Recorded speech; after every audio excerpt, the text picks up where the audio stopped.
Hi, I'm Dr. Ingrid Matthew, and it's been suggested that I do some more short videos on some of the topics I write about related to emotional sobriety.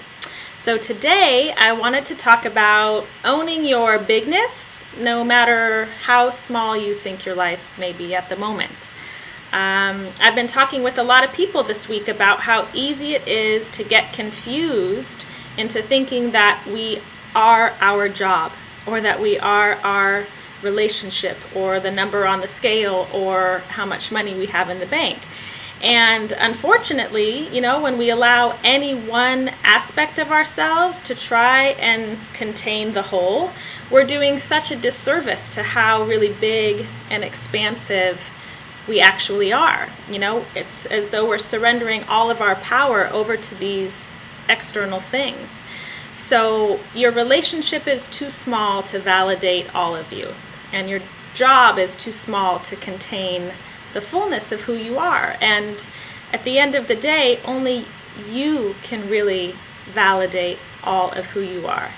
And I know that this can sound a little bit, discouraging or daunting, but actually I think it's the good news, because that means that we have some choice in the matter, and that we're not just at the mercy of waiting for life to look the way that we want it to feel like we're okay on the inside.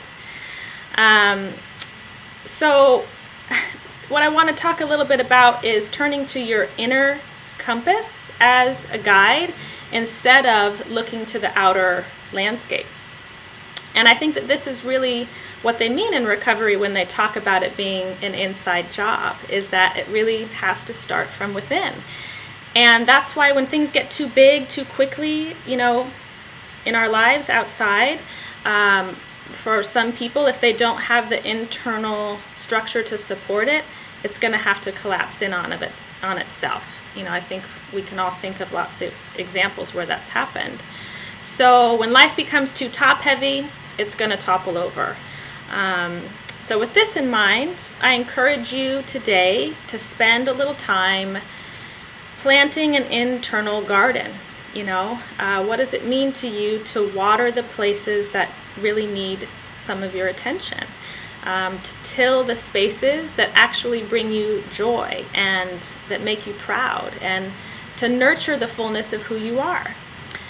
Because no matter what evidence you think is lacking outside, we always have this available to us, to turn within and to take care of ourselves and to nurture those parts that maybe we'd like to see in our external environment, but it has to start inside first.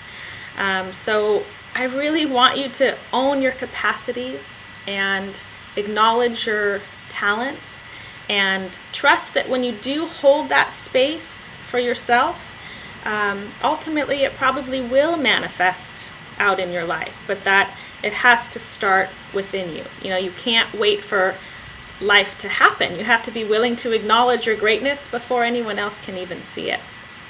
So whether or not your life in this moment is acknowledging how extraordinary you are, I want you to know that you are so much bigger than what is visible.